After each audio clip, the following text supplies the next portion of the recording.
Olá! Hoje a gente vai mergulhar em um dos conceitos mais fascinantes e, vamos ser sinceros, mais complicados do pensamento ocidental: a Santíssima Trindade. Como assim um Deus pode ser um e três ao mesmo tempo? E olha, isso vai muito além de um mero quebra-cabeça teológico. Uma das fontes que a gente analisou chega a descrever essa ideia como a pedra angular de toda uma visão de mundo. E essa citação resume perfeitamente o peso da questão. A ideia da Trindade não é um detalhe, um enfeite. Ela é apresentada como a viga mestra que sustenta o prédio inteiro. Se você tira essa peça, segundo essa perspectiva, toda a estrutura de fé, salvação e até da criação começa a balançar, o que torna a nossa pergunta ainda mais importante. Essa é a grande pergunta que vai guiar nossa conversa de hoje. Porque assim, essa ideia não apareceu do nada, prontinha. Pelo contrário, foi o resultado de séculos de debates intensos, de desafios filosóficos e de verdadeiras batalhas intelectuais que acabaram moldando não só a religião, mas a história. Vamos refazer essa jornada. Para a gente não se perder, nosso roteiro é bem claro. Primeiro, vamos entender o paradoxo inicial. Depois, ver como a oposição, as chamadas heresias, ajudaram a definir a doutrina. Em seguida, a gente entra na grande crise que quase rachou a igreja ao meio. E por fim, vamos ver o legado que essa ideia deixou. Então, vamos começar. Ok, vamos lá. O problema central, a dificuldade toda no começo, não surgiu com uma teologia super complexa, não. Surgiu de algo bem mais básico, a linguagem. Como é que se coloca em palavras uma revelação que parecia quebrar a lógica do que as palavras significam? E aqui está a tensão original. O cristianismo nasceu dentro do judaísmo, uma fé que tinha como pilar absoluto a unidade de Deus. Um Deus, único, indivisível, ponto. Só que aí os textos do Novo Testamento começam a falar de uma realidade divina em três partes: Pai, Filho e Espírito Santo.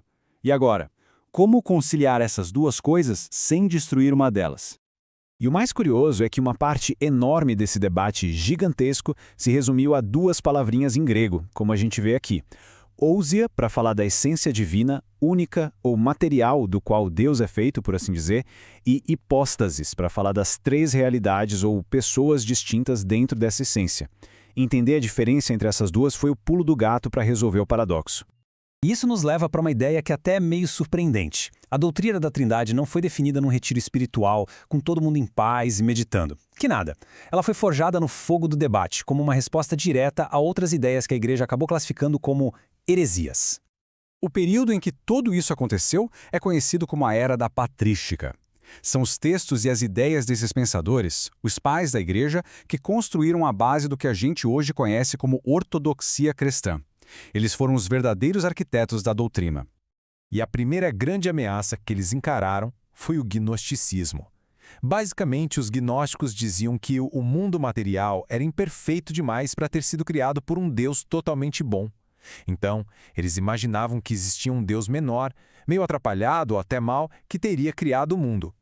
Essa visão quebrava completamente a ideia de um único Deus. E aqui a gente vê a primeira linha de defesa. Pensadores como Ireneu de Leão tiveram que bater o pé para afirmar algo que hoje parece óbvio. O Deus que criou o universo é o mesmo Deus que é o Pai de Jesus. Não existem dois deuses. Antes mesmo de discutir a Trindade, foi preciso defender a unidade de Deus. Para tentar fazer o mundo greco-romano entender essa nova fé, os primeiros apologistas, tipo Justino Mártir, usaram uma ferramenta da filosofia grega, o conceito de logos, a razão universal. A ideia deles foi dizer que Jesus era esse logos divino em forma humana. Foi uma jogada de mestre para criar um diálogo, mas também foi bem arriscada, porque abriu uma brechinha para interpretar que o filho seria de alguma forma secundário ao pai. Pois é, e essa brechinha virou um abismo. Ela foi a porta de entrada para a maior crise teológica da Igreja Antiga, o arianismo. A partir daí, a discussão deixou de ser sutil e virou uma guerra de ideias total sobre a verdadeira identidade de Jesus Cristo. E essa briga simplesmente dominou o século IV. Tudo começou com os ensinamentos de um padre chamado Ário, o que forçou a convocação do famoso Concílio de Nicéia.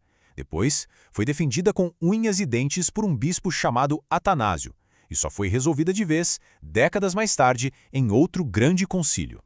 Tá, mas qual era o ponto central da discórdia? A tese de Ário era simples, parecia lógica e era extremamente radical. Ele dizia que o Filho, Jesus, foi a primeira e mais perfeita criação de Deus, mas ainda assim era uma criatura. E se ele foi criado, então teve um momento em que ele não existia. Logo, ele não podia ser Deus da mesma forma que o Pai. A resposta de Atanásio e seus aliados foi igualmente forte, e ia direto ao ponto mais importante, a salvação. Para eles, a questão era existencial. Se Jesus era só uma criatura, mesmo a mais perfeita de todas, ele não teria o poder de salvar a humanidade. Só o próprio Deus poderia consertar a relação entre o divino e o humano. Então, para a salvação ser real, o Salvador tinha que ser 100% Deus. A batalha inteira acabou se concentrando nesta única palavra, homoousios. Ela significa da mesma substância. Quando o Concílio de Nicéia cravou essa palavra no credo, foi uma aposta altíssima. Dizer que o Filho era da mesma essência que o Pai era a única forma de garantir, sem sombra de dúvida, que o Salvador da humanidade era o próprio Deus, e não ser intermediário. Com a doutrina finalmente definida, a história não acaba aí. A fase seguinte foi sobre como organizar e sistematizar essa ideia, e, bem mais tarde, como ela foi desafiada por um jeito completamente novo de pensar. Na Idade Média, a escolástica pegou esses dogmas definidos pelos pais da Igreja e construiu sistemas lógicos e filosóficos gigantescos em torno deles. Foi a era de tentar racionalizar o mistério, usando as ferramentas de filósofos como Aristóteles para entender e explicar a fé. Então aqui a gente consegue ver a jornada completa dessa doutrina, em 3 atos. Primeiro, ela foi definida no calor da batalha contra as heresias. Depois, foi sistematizada pela lógica da escolástica. E, finalmente, foi desafiada pela chegada da razão na era moderna. E esse desafio moderno foi como uma reação em cadeia. Começou com o racionalismo, que basicamente disse que só o que a razão humana pode comprovar é que vale. Um mistério como a Trindade, claro, não se encaixava. Isso levou ao deísmo, a ideia de um Deus que cria o mundo e depois o abandona. E segundo a análise da fonte, a rejeição final desse Deus pessoal e presente leva ao niilismo, a perda de todo o sentido. Isso nos lembra que essas ideias teológicas têm consequências bem concretas. E isso nos traz de volta ao começo. Se a Trindade é, de fato, a pedra angular que dá estrutura a toda uma visão sobre realidade, propósito e valor, o que acontece quando essa pedra é retirada do lugar? É uma pergunta que ecoa desde aqueles debates lá do século IV até os dias de hoje.